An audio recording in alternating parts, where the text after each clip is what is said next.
Her son told her to crawl if she wanted his help. Elaine Porter didn't crawl. She reached for her address book. Jason, her only child, needed her name to get a six-figure loan. By month's end, no bank in the state would touch his file. She'd spent a lifetime protecting him. Now she was protecting herself, and when he came knocking, the truth on paper would shut the door. We're about to begin, but if you'd like, share where you're joining from. It reminds me this story doesn't echo into silence. It lands somewhere real. Drop it in the comments, and don't forget to subscribe. The word came through the phone line like a splinter, small, sharp, and meant to hurt. Elaine Porter held the receiver a little tighter, her arthritic knuckles whitening. The late afternoon sun poured through the kitchen blinds, striping the linoleum in golden shadow. Her knees ached from the effort of trying to shove a heavy cardboard box, full of old family photo albums, across the hallway. She had called Jason for one reason: to ask for a hand. Not money, not a favor she'd never repay. Just a few minutes of his time. Jason, she said evenly, I need help moving a box into the den. It's too heavy for me to lift. On the other end came a faint shuffle, the sound of him adjusting the phone. Then his voice, dry and impatient. If you want help, crawl for it. Elaine froze. For a moment she thought she must have misheard. And then in the background came Tina's laugh, high, quick, and unmistakably amused. That stung more than Jason's words. Her lips pressed into a thin line. Without a word, she pressed the red button, ending the call. The cordless phone gave a soft click as it powered down, and the kitchen sank into a thick, warm silence. The smell of fresh lemon oil lingered from the morning's cleaning. Outside, the oaks lining her street swayed gently, their Spanish moss stirring in a slow dance. She poured herself the last of the coffee from the pot, still faintly warm, and carried it to the small round table by the window. From there she could see the sidewalk, tidy, sunlit, as if the world had no idea her son had just spoken to her that way. She sipped, letting the bitterness settle on her tongue. At 3:15 sharp, there was a knock at the door. Gloria Kemp never ran late for their standing coffee date. Elaine rose, knees protesting, and opened the door to find her friend already letting herself in with the ease of habit. Gloria carried a small paper bakery bag, the scent of cinnamon sugar trailing in with her. Her silver hair was perfectly set, her sharp blue eyes scanning Elaine's face. Something's wrong, she said immediately, stepping inside and setting the bag on the table. You've got that look. The one that says you're about to pretend everything's fine. Elaine smiled faintly and poured her friend a cup. Jason called me lazy today. Told me to crawl if I wanted his help. Gloria's brows shot up. Crawl? Tina laughed. Elaine added, stirring her coffee with slow, precise movements. Gloria shook her head, lips pursed. You hung up, I hope. I did. For a few minutes, the conversation drifted to lighter topics. Gloria's latest crossword puzzle victory, the hummingbird feeder Elaine had finally cleaned out, the neighborhood gossip about the vacant house down the street. But that word crawl stayed between them, unspoken but heavy. Elaine's gaze drifted to the hallway, where the box still sat, stubborn and unmoved. Her fingers tapped lightly on the coffee cup. You know what? Maybe I will crawl. Gloria tilted her head, already catching the change in tone. Oh, not the way he thinks. Elaine leaned back slightly, eyes narrowing in thought. I think I'll make him crawl instead. Gloria's lips curved into a slow smile. She reached into the bakery bag, pulled out a sugared scone, and tore it in half. You've got something brewing, I can tell. Not yet, Elaine said softly. But I will. Crumbs scattered across the table as Gloria took a bite, her gaze steady on Elaine. Does he still need that big loan for his business? Elaine didn't answer right away. She lifted her cup again, letting the steam curl against her face, and looked out the window at the quiet street. Her fingers tightened slightly on the porcelain, leaving a faint ring of moisture on the table when she set it down. Gloria's question lingered in the air, heavier than anything in that hallway box. Elaine set her coffee cup in the sink, and walked straight to the den.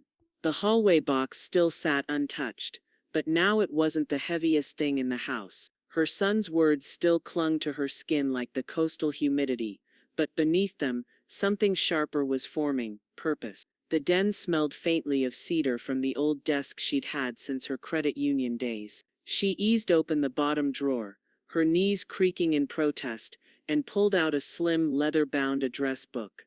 Not a phone, not an app, just ink, paper, and the kind of names you kept when you knew how money moved in a small city. She flipped past pages with handwriting that curled and dipped like little stories. Near the middle, her fingers stopped on a name she hadn't said aloud in years: Heather Moore.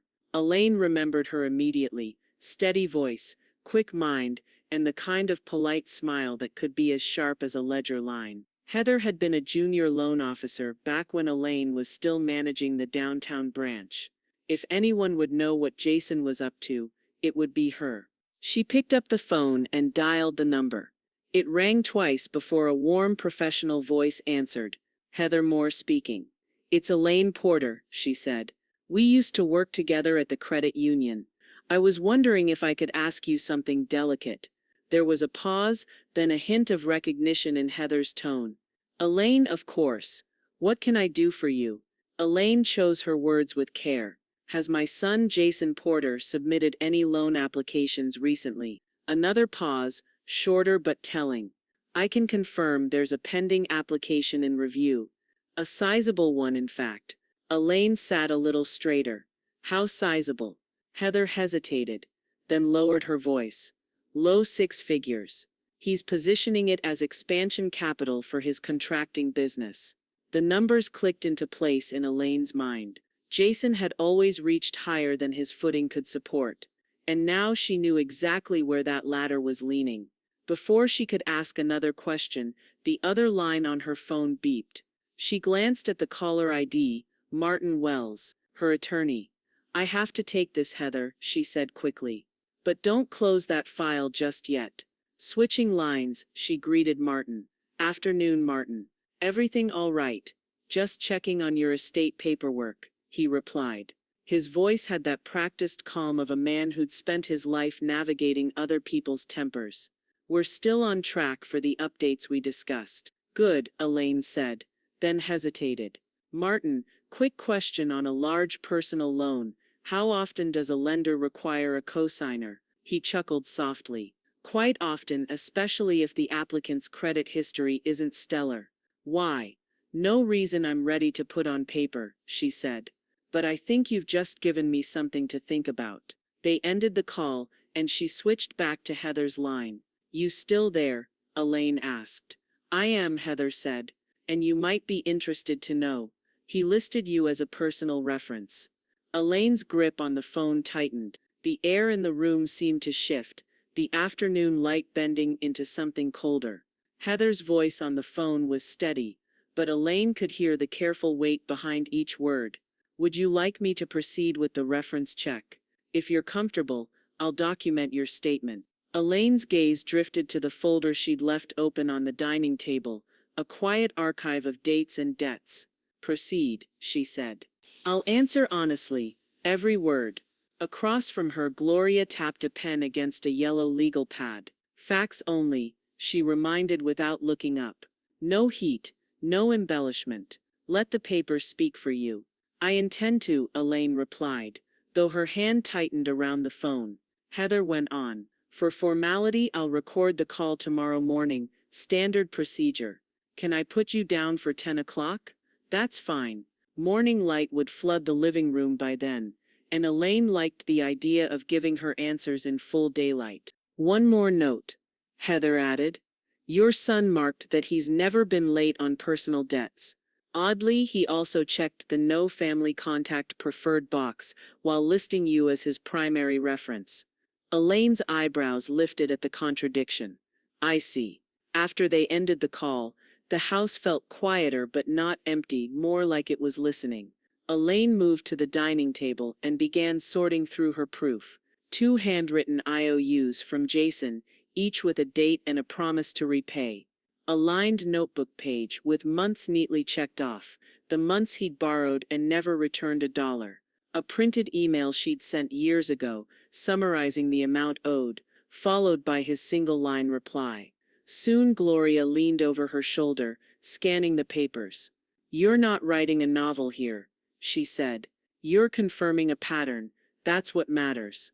Elaine nodded. She slipped a small sticky note to the front of the folder with the phrase "unable to recommend" in her neat block letters. A private reminder of the truth she planned to say out loud. Outside, a lawnmower's hum drifted in, layered with the sweet green smell of cut grass. A mockingbird chirped from somewhere in the live oak. Inside, Elaine read through her documents one last time, letting the dates and numbers settle in her mind like stepping stones. Heather's text came a few minutes later. "Reference call confirmed 10 a.m. tomorrow. Appreciate your time. HM." Elaine set the phone aside and began to prepare. Not just mentally. She changed the slipcovers on the sofa to the crisp white set, polished the coffee table until it reflected the window pane, and moved the potted fern to catch more light. She replaced the batteries in her hearing aids, charged the cordless phone, and set out a pen and fresh notepad beside it. Gloria watched from the armchair. "You're treating this like a performance." "It is," Elaine said simply. "And I know my lines." By dinner time, the cicadas had started up, their steady rise and fall floating through the open windows. Elaine reheated chicken and okra, filling the kitchen with the scent of garlic and pepper. They ate at the small table, Gloria reminding her between bites, "Stay calm. Calm is unshakable." Elaine thought about that word, calm, as she washed the plates afterward. It felt clean, like the papers in her folder, like the way her thoughts lined up now that she'd decided to stop protecting her son from the record he'd made himself. The sky outside darkened to a soft gray, and a faint breeze carried in the salt tang of the river.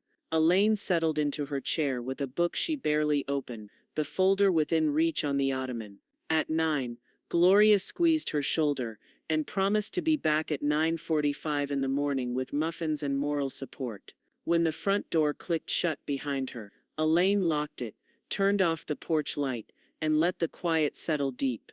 The phone buzzed on the end table, its cold blue light cutting through the room. "Jason, big meeting tomorrow. Wish me luck." The morning sun came in low and clean through the east-facing windows, striping the living room in gold. Elaine had been ready for nearly an hour. The folder sat on the coffee table like a loaded chamber, each page in precise order. IOUs, dates, her neatly written notes. A glass of water glistened nearby.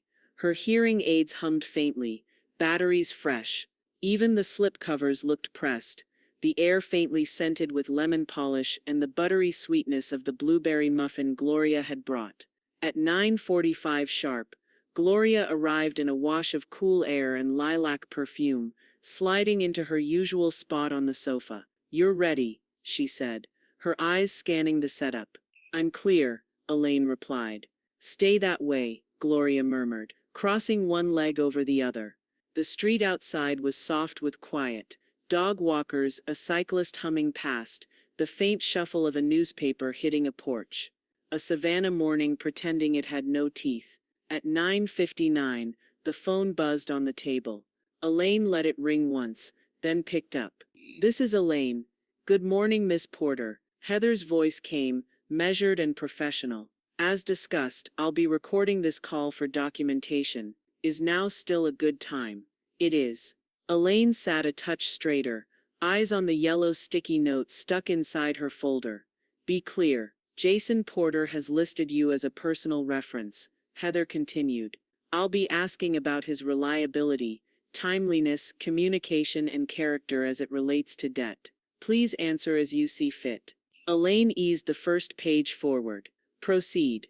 How would you describe Mr. Porter's history of repaying personal obligations?" "Spotty," Elaine said. "Over the past 8 years he borrowed small sums from me 3 separate times. I have written IOUs for 2, and a summary email for the third.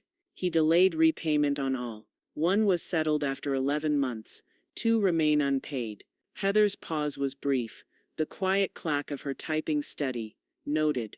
And his communication when payments were delayed? Poor."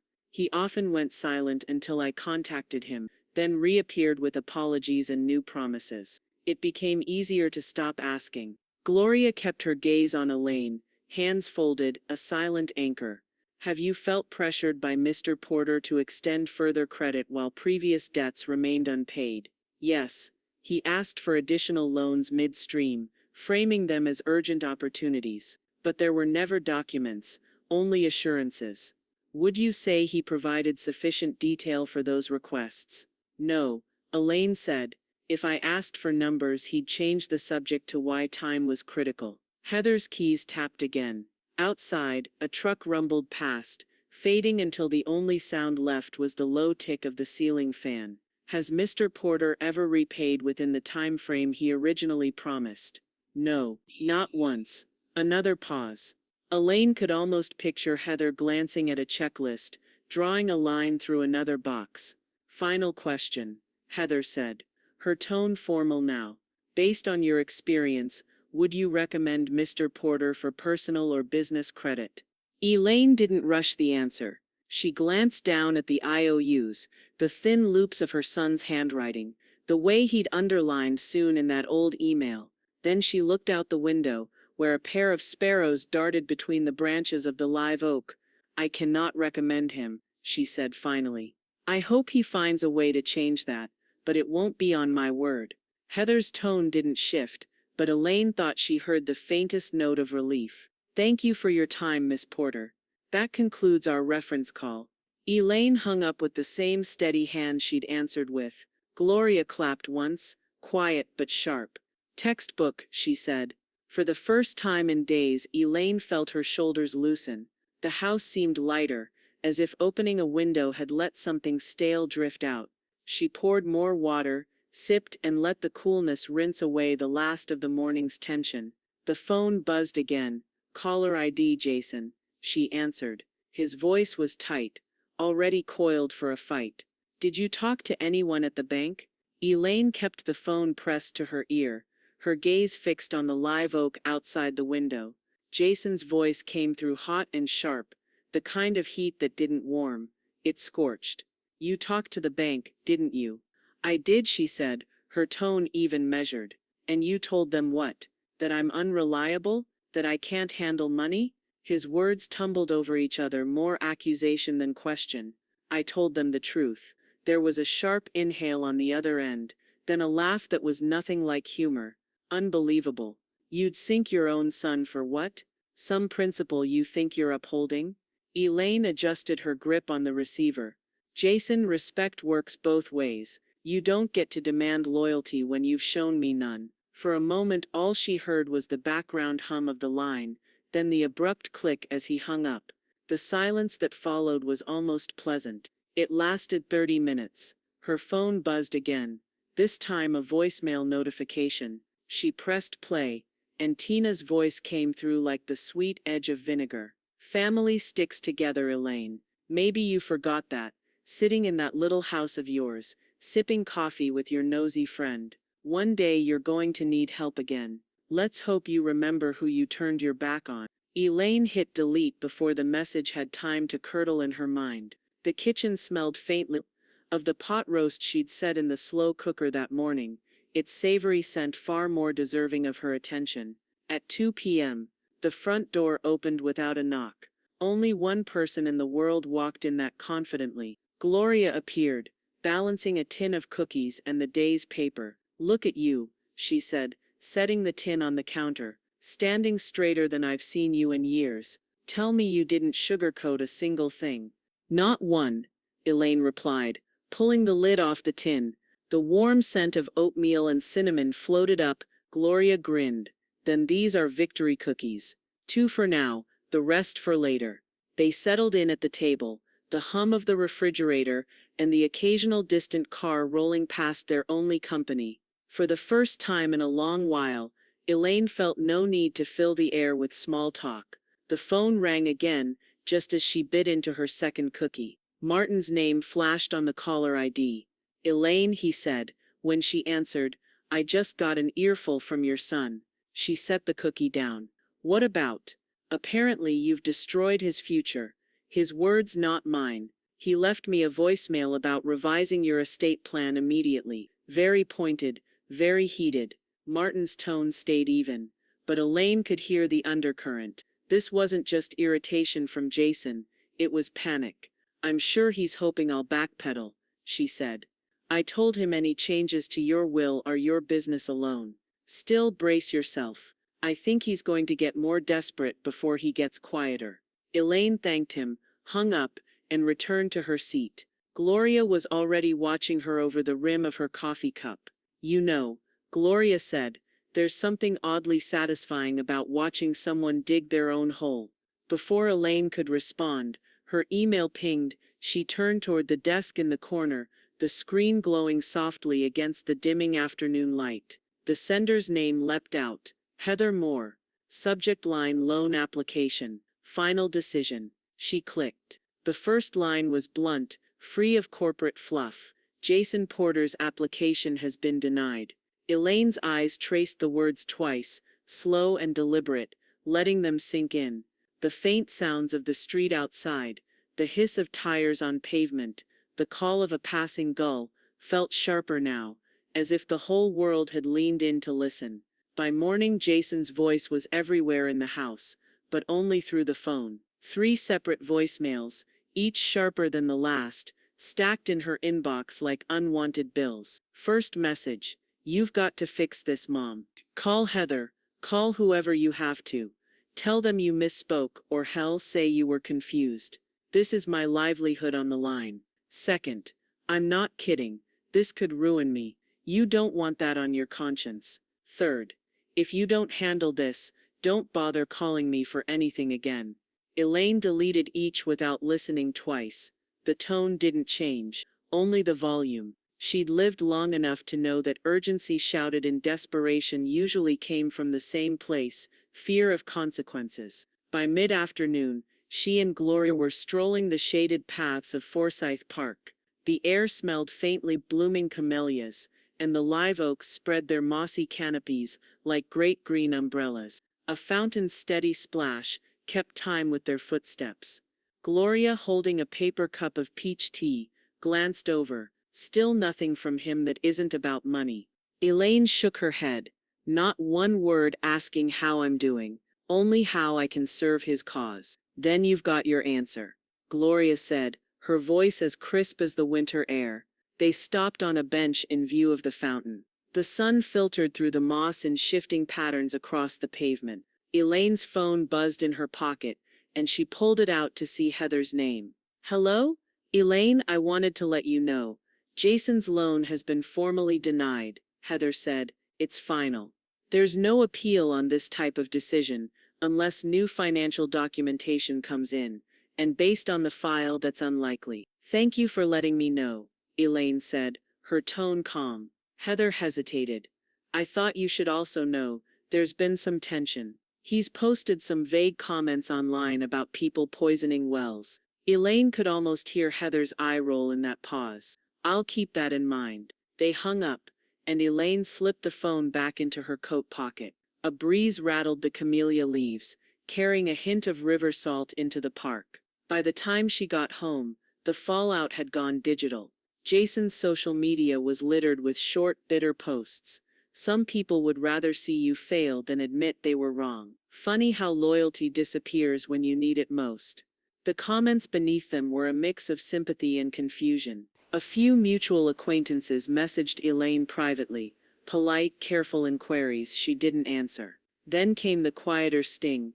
Tina unfriended her on Facebook. No message, just gone. Elaine noticed only because the small Add Friend button appeared where their family connection used to be. She closed the browser without another glance. That evening, the house was hushed, except for the tick of the kitchen clock. Elaine moved through her routine, watering the plants, folding laundry, turning on the porch light, each task deliberate. She had no interest in chasing down explanations, or patching over what was never solid to begin with. The phone rang just after 7.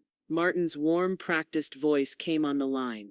Elaine, I've been thinking. There's a way we could ensure he doesn't qualify for major loans going forward.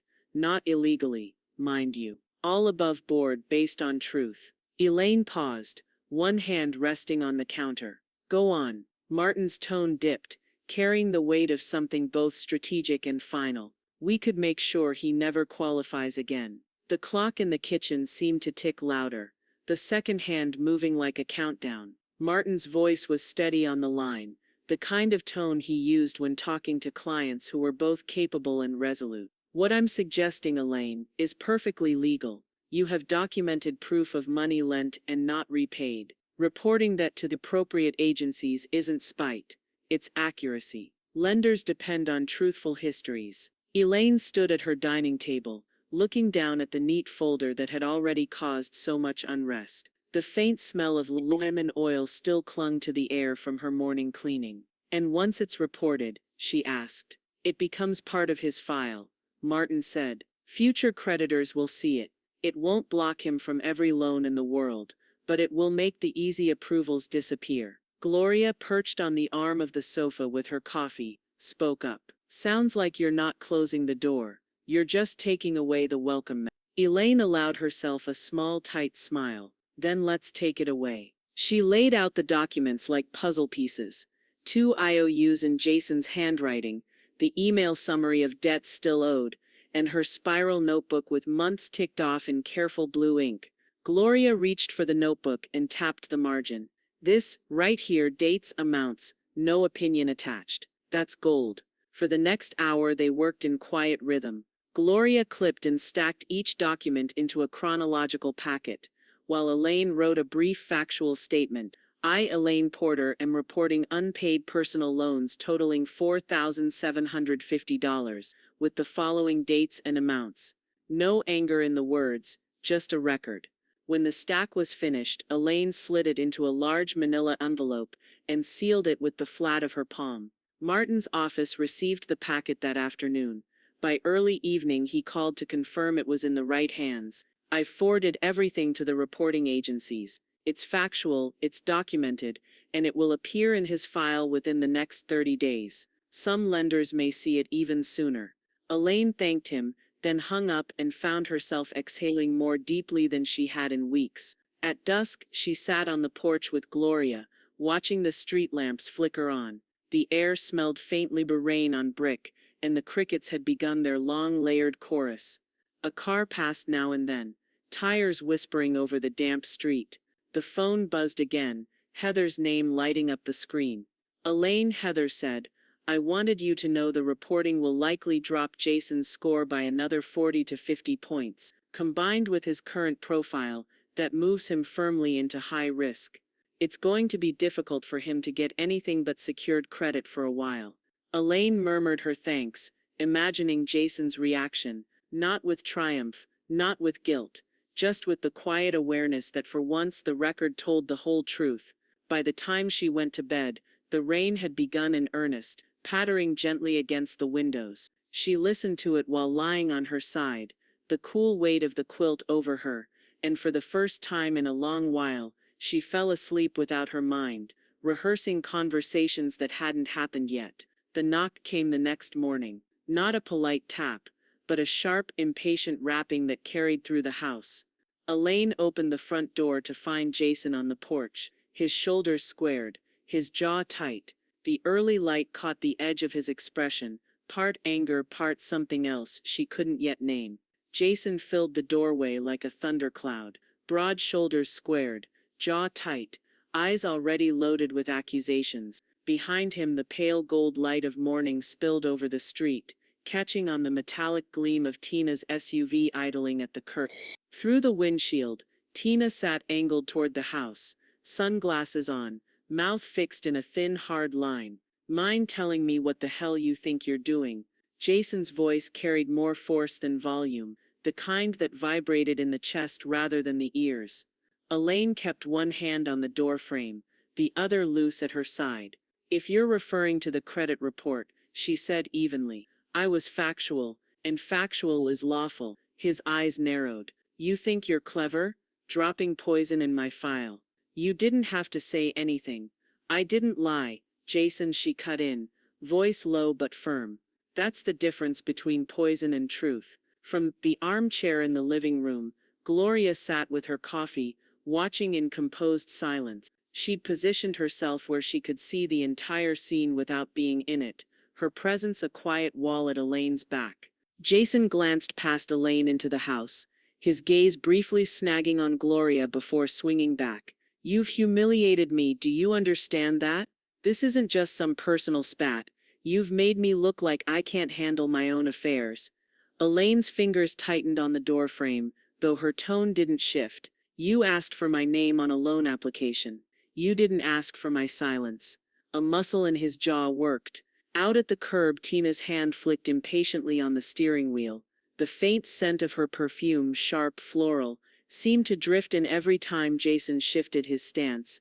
"I want you to call them back," Jason said finally. "Tell them you misspoke, or that you had the dates wrong. Something." "No," Elaine said simply. The single syllable seemed to hang in the cool morning air, heavier than the rest of their exchange. Jason exhaled hard, a sound more like a growl than a sigh. "You think this is the end? You think I won't find another way?"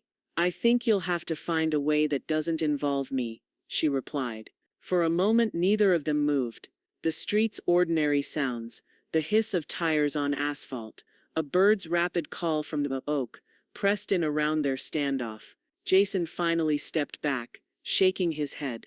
"Unbelievable," he muttered, retreating down the walkway. Elaine didn't close the door until she saw him slide into the passenger seat, Tina's sunglasses glinting as she glanced up at the house. The SUV rolled away without haste, but without looking back. She locked the deadbolt, turned the knob to check it, then walked into the kitchen.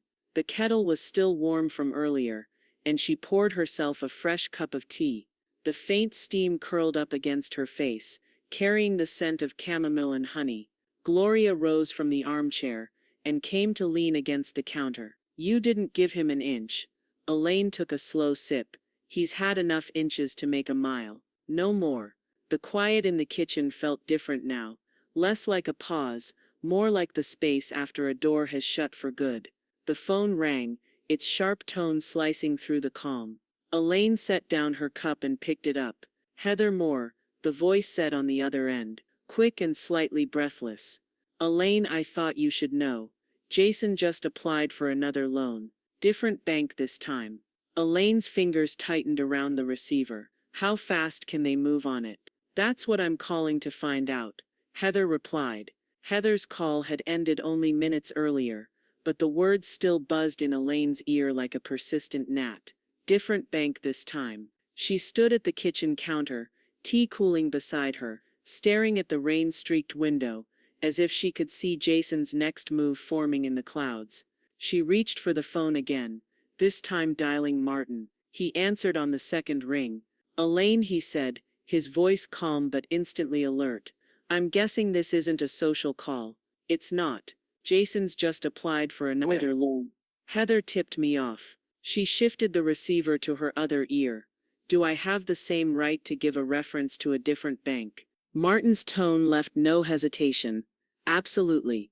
As long as you stick to the truth and only speak to what you can verify, you are within your rights to respond if they contact you, or in some cases to proactively offer relevant information if you can confirm they're considering his application." Elaine's hand rested on the folder that had never left the dining table since the first call. "Then let's confirm." Within an hour, Martin had verified the lender, a mid-sized bank with a branch in Savannah, the kind of institution that liked to court small business owners. The account manager, when reached, confirmed that Jason's application was indeed under review. Elaine's voice was steady when she spoke to them. She gave the same details she had offered Heather: the unpaid IOUs, the history of late payments, the repeated requests for more money while previous debts lingered. She kept her tone flat, the words clean and uncolored. On the other end, the account manager's silence felt heavy. "Then thank you, Miss Porter. This will be noted in our file." Gloria, who had been perched at the edge of the sofa through the entire call, finally exhaled. "Like watering a dead plant," she said. "Doesn't matter how often you try, it's not going to bloom." Elaine closed the folder. "I'm not trying to make him bloom," she said. "I'm trying to stop him from digging in my garden." 2 days later, The news came. The second bank had declined Jason's application. The phrasing was different from Heather's email, but the meaning was identical: insufficient credit history to support loan request. Elaine read the message twice before passing her phone to Gloria, who scanned it with a short, satisfied nod. "That makes 2 for 2, she said. Elaine didn't smile. She only set the phone down, feeling the slow, measured satisfaction of a step taken exactly in time with the beat of her own plan. That evening, as she was watering the ferns in the living room, her phone rang again. Heather's name appeared on the screen. "Elaine," Heather said, and her tone this time carried an edge of disbelief. "I just pulled Jason's updated credit profile. The recent reporting you authorized, plus these 2 denials, have dropped his score below the qualifying threshold for any major lender. Not just here. Anywhere." Elaine stood still, the watering can suspended in her hand, the scent of damp soil rising faintly in the air. "Anywhere.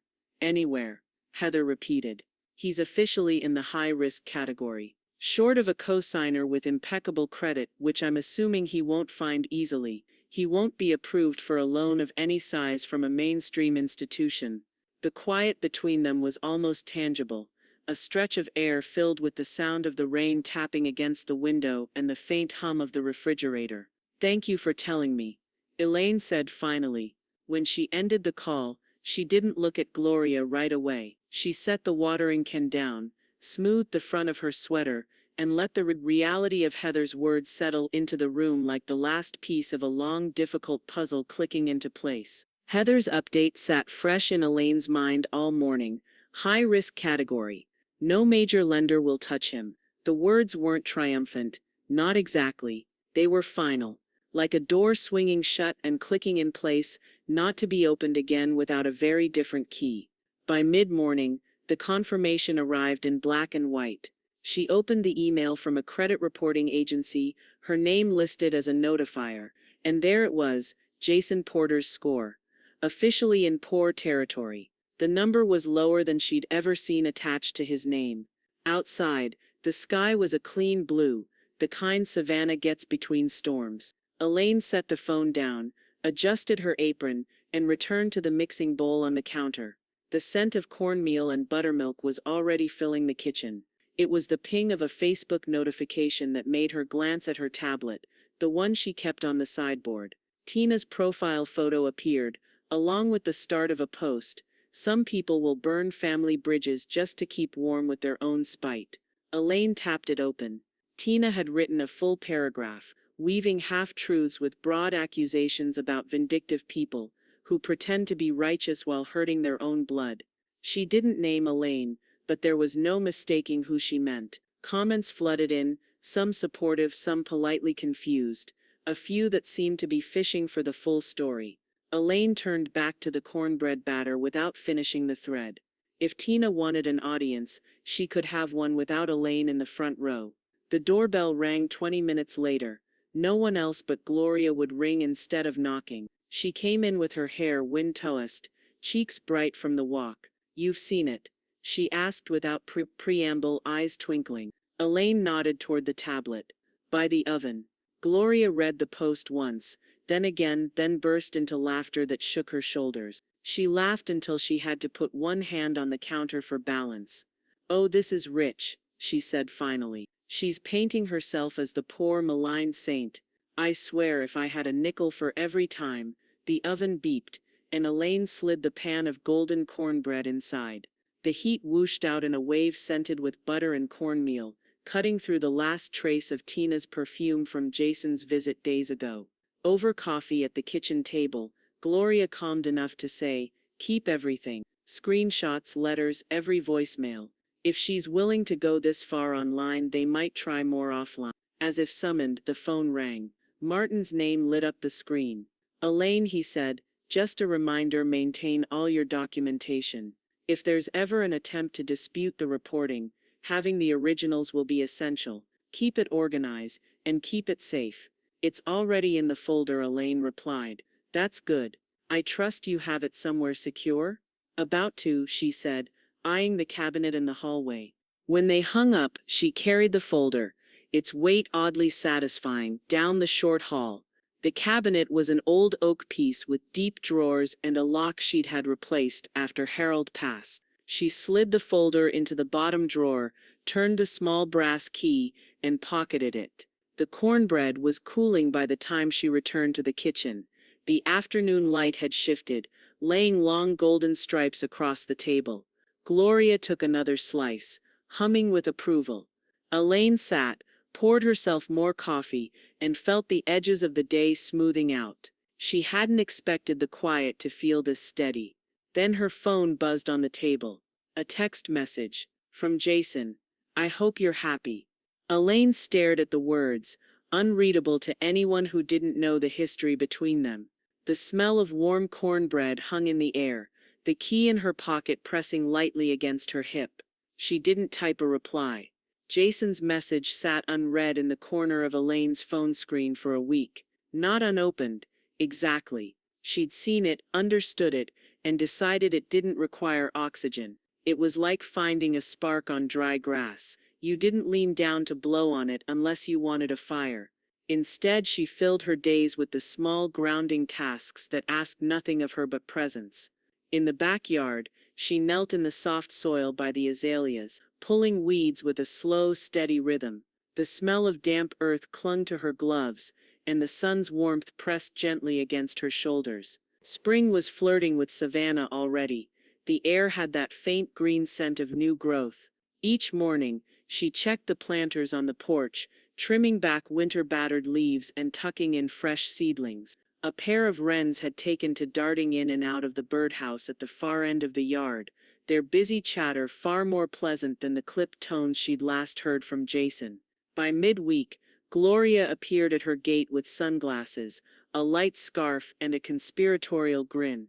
"You've been holed up long enough," she declared. Broughton Street. My treat. The city's historic strip bustled with life. Elaine and Gloria slipped into a small cafe tucked between a boutique and a bookstore. Inside, the scent of fresh bread mingled with strong coffee, and sunlight spilled through tall windows onto the mismatched tables. They ordered crab cakes and sweet tea, and the conversation drifted from the latest neighborhood gossip to the merits of the cafe's lemon pie. It was there, between bites, that Elaine felt the shift, a reminder that she could fill her hours with good company and warm food instead of waiting for the next blow to land. 2 days later, the mail brought an unexpected splash of color, a cream envelope addressed in careful handwriting. Inside was a holiday card, cheerful with holly and gold foil. Heather's note was brief but warm. "Thinking of you this season.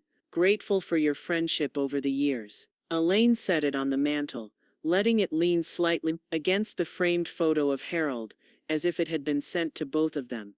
That same afternoon, her phone buzzed again. This time the name on the screen made her pause. "Tina Porter.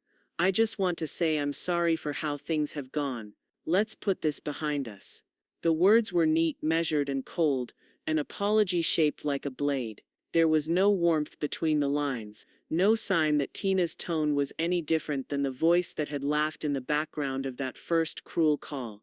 Elaine read it twice, then pressed delete. That night the air was cool enough for a light sweater.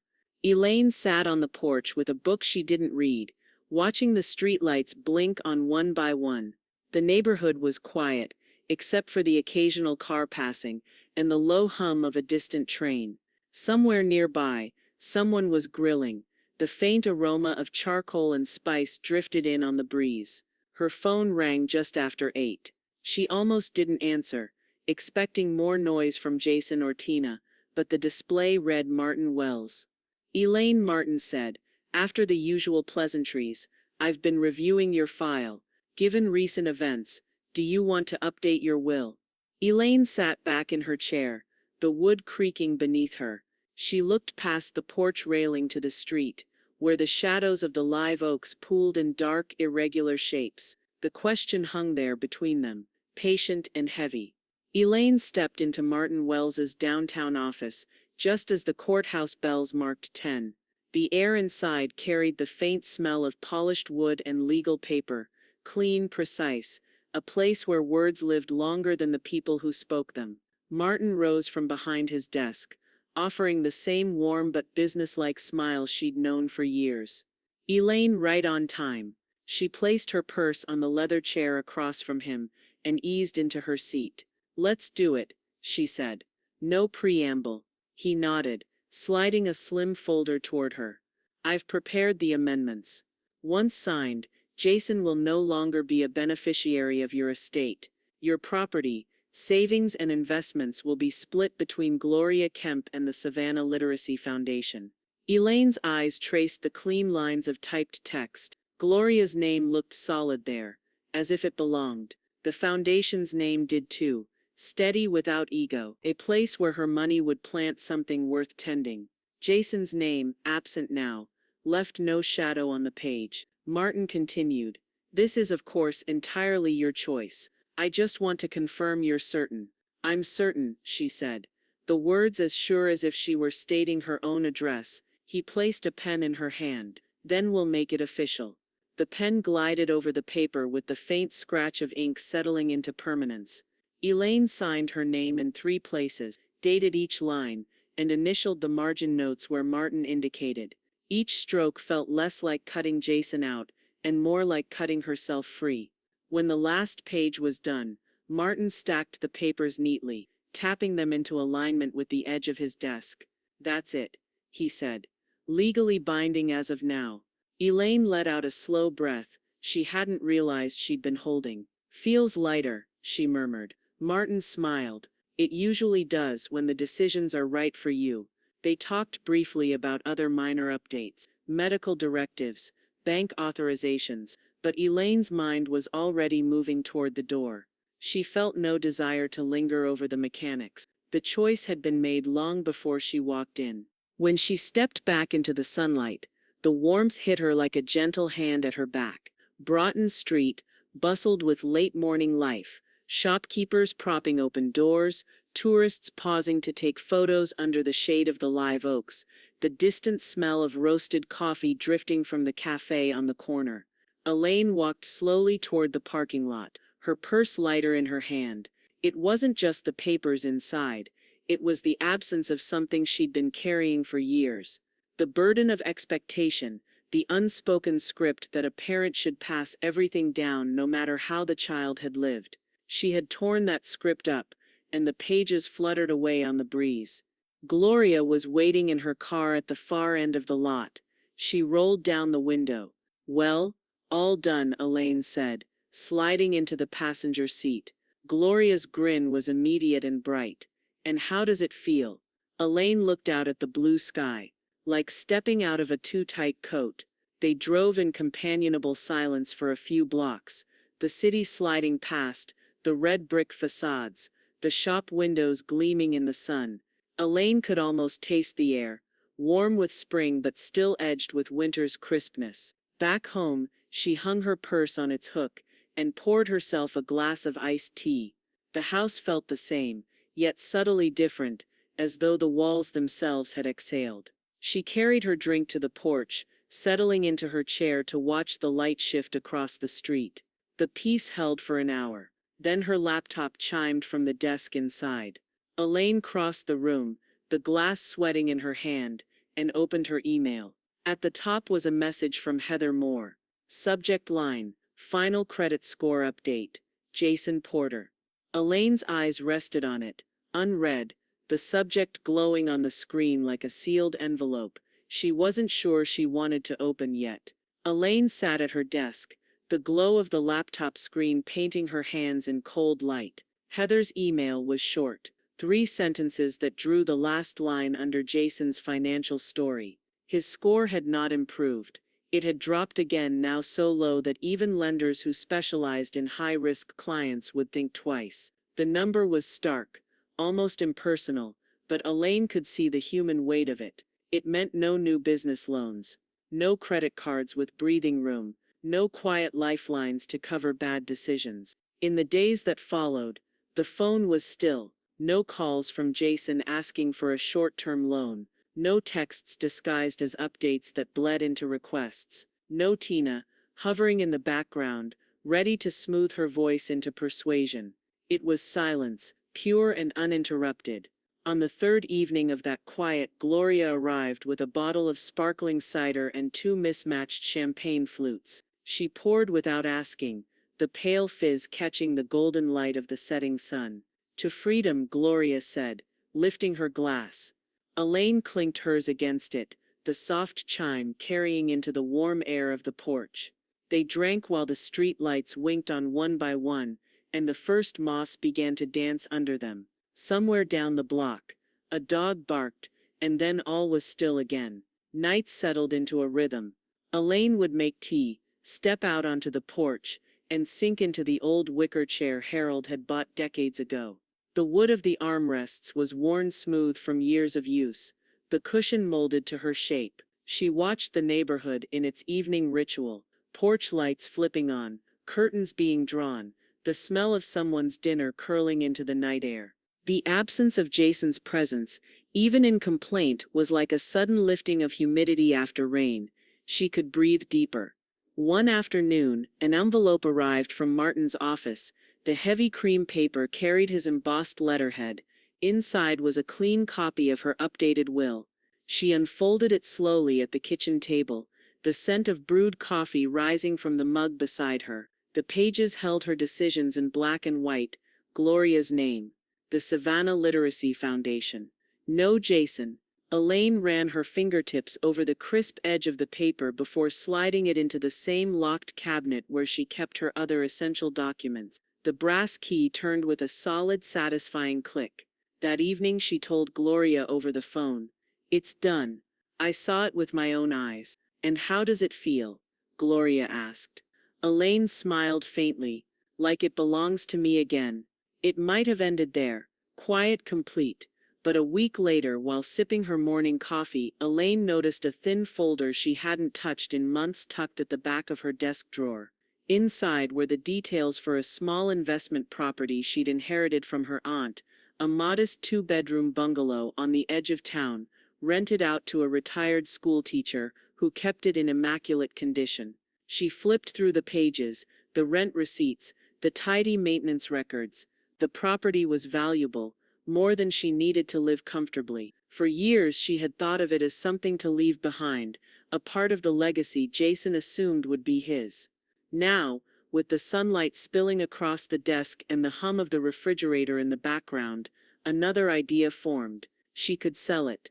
And not just sell it, redirect it entirely. Her eyes went to the will's copy in the locked cabinet, then back to the folder in her hands.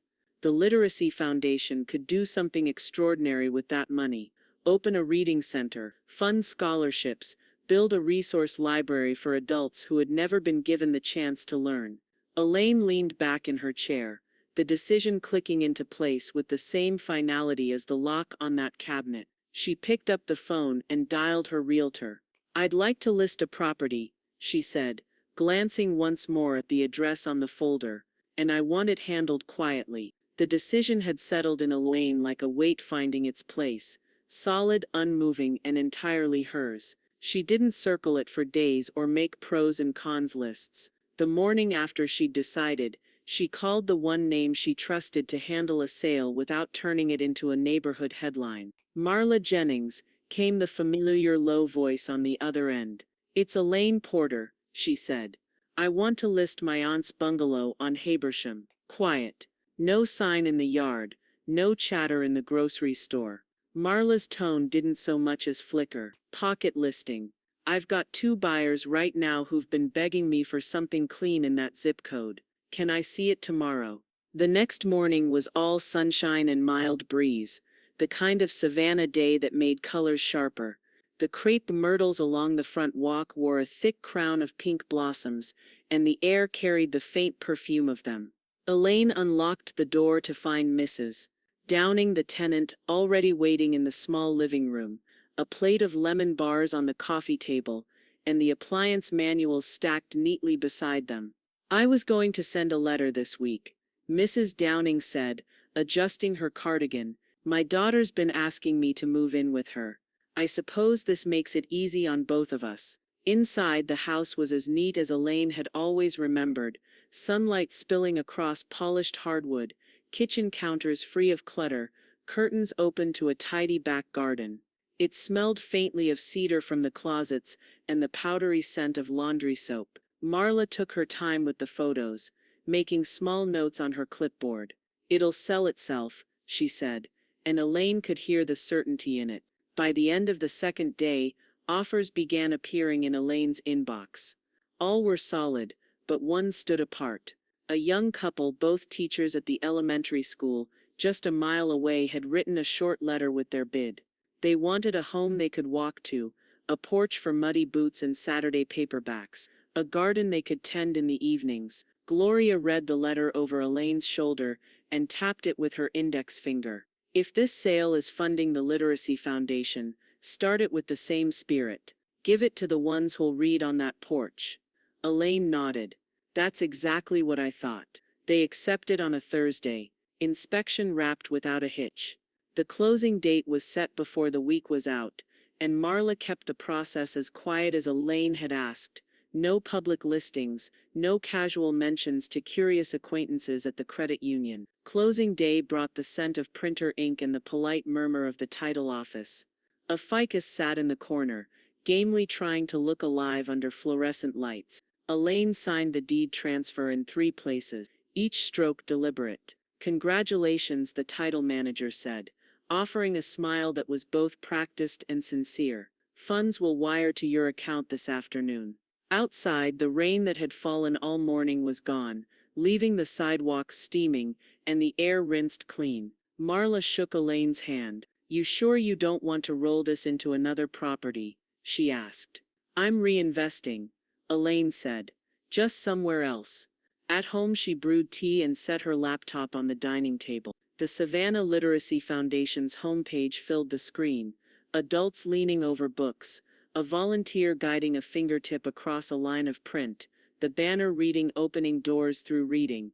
She clicked donate, typed in the figure without flinching, and in the memo wrote "For evening tutoring, neighborhood library corner," and extended hours. The confirmation chime had barely faded when her phone rang. "Miss Porter, this is Maya from the Literacy Foundation. Your gift, it's transformative. We can open the pilot reading lab by fall. New books, a part-time coordinator, longer hours. We could even name the space after you." "Name it for the volunteers," Elaine said, smiling. "They're the ones turning the pages." She hung up and stood for a moment in the living room, feeling the quiet hum of something done exactly right. 10 minutes later, Gloria was at her door. "You didn't," she said, eyes wide. "I did." Gloria grabbed her by the shoulders, laughing. "You magnificent woman." They celebrated on the porch with sparkling water over ice. The scent of cut grass drifted up from the street, and somewhere a child's scooter clattered over the sidewalk. "To the library corner," Gloria toasted. "To the library corner," Elaine echoed. As dusk deepened, Elaine's phone lit the porch rail. "Tina, heard you made a big move. Hope you're not doing anything you'll regret. Families look out for each other. We could still talk, if you're reasonable." Elaine locked the screen without replying. The cicadas droned, steady and unconcerned. After Gloria left with a promise to bring bagels in the morning, Elaine rinsed their glasses, set them to dry, and glanced at the brass key hanging by the pantry. She didn't need it tonight. Instead, she curled into Harold's old chair, opened her tablet, and brought up the Amtrak website. Savannah to Boston. Window seat. Silver meteor. She pictured the coastline sliding past, the Carolinas in the night, sunrise spilling over Virginia. Her finger hovered, then pressed book. The confirmation number glowed back at her, and she felt the hum of the rails before she'd even boarded. Tomorrow she'd pack. Tonight she listened to the porch light buzz steady in the dark, the whole house resting easy around her. The station smelled faintly of hot metal, diesel and coffee, a mixture that was strangely alive with possibility. Voices bounced off the high-arched roof. Announcements, laughter, the low rumble of rolling luggage. Elaine stepped onto the platform with her light blue suitcase in one hand, a canvas tote in the other. She moved like someone who'd done her packing in more ways than one. Everything she needed, nothing she didn't. The silver meteor gleamed along the track, a long silver rib cage breathing slow, ready to pull the day northward. Boarding now for points north, the attendant called, his voice as warm and rounded as an old hymn. Elaine handed over her ticket. The scanner beeped, and the attendant smiled her forward. She climbed the steps, hands steady on the cool rail, and stepped into a narrow aisle that swayed almost imperceptibly. Her seat faced the window on the right side, exactly as she'd requested. Savannah's station slid backward, then the last blocks of brick storefronts, then marshland and water sliced into glittering seams. The sun pooled across her hands, where they rested on the folded cardigan in her lap. The rhythm came quickly, the low metallic hum under her feet, the faint clink of cups from somewhere ahead, the sighing shift of the train against the rails. She let it carry her. By mid-morning, the coastline stretched wide, tidal creeks flashing like mirrors, shrimp boats anchored like toys against the flat blue. Between pines and sky, the train stitched its way north, and Elaine pulled a stack of postcards from her tote. She began with Gloria's, "You said celebrate. Consider this me listening for once. Don't forget the bagels." She drew a quick doodle of an open book. For Martin, all signed, all settled. Now I'm learning the art of leaving well. For Heather, thank you for letting the truth stand. It changed more than numbers. And for Maya at the Literacy Foundation, keep the lights on late. Someone will walk in who never had the chance before. As she wrote, a woman across the aisle leaned over with a smile. Postcards, she said. Haven't seen someone do that in years. I like leaving a trail. Elaine said. But a good one. Near noon, the dining car drew her with its clinking plates and the scent of brewed coffee. She took a window seat at a small table, where the silverware quivered gently with each curve of the track. The server poured coffee, the cream swirling in soft constellations before she stirred it into a pale gold. A man in a navy peacoat slid into the seat across from her, assigned by the conductor's quiet choreography. "All the way to Boston?" he asked. "Yes," she said. "Visiting or going back?" "Going forward." The answer surprised her with its truth. He laughed, the tension in his shoulders easing. They spoke in easy fits, his job interview in Providence, the winters he missed, her vague outline of seeing the coast. At one point he asked, "Any advice for not sounding desperate?" "Tell them what you'll do, not who you'll be to them," she said. "They can't own what's yours." He scribbled it onto a napkin, as if it were a recipe. Afternoon blurred through the glass. Small towns, flashes of water, wide fields that seemed to pause the world for a breath. Elaine's reflection ghosted in the window, a version of herself both familiar and new. She thought of the months behind her, the phone she'd left unanswered, the door she'd closed, the signatures on the will, the check to the foundation. She had moved without pleading, without raising her voice, and the world had shifted to meet her. Night came quietly, the train's horn low and resonant in her chest. She slept in stretches, waking now and then to see passing lights flicker across the compartment like moving stars. The air inside held that damp metal scent unique to rail travel, a reminder of motion even in stillness. At dawn, she made her way back to the dining car. Virginia slid past in bands of gray and green, the horizon soft with mist. She wrapped her hands around a fresh cup of coffee, the warmth bleeding into her fingers. Out the east-facing window, the sky peeled open, spilling gold over a line of distant trees. A little girl pressed her nose to the glass. "It's like the sun's chasing us," she whispered. "It is," her father said. Elaine felt that truth sink in, the chase and more importantly, the choice to run in a direction you pick yourself. By late morning, the scenery tightened into bridges and brick, graffiti scribbled walls and cathedral spires. Rails merged and curved into the city's bones. She pulled one last postcard from the stack, a photograph of the very train she rode, silver and lean against an endless sky. On it she wrote a single sentence in her careful ledger-trained script. She didn't address it to anyone. Perhaps it was for her, or for the woman she had been when this journey began. She tucked it back into her tote, to be stamped later. Freedom rides best on tracks you lay yourself.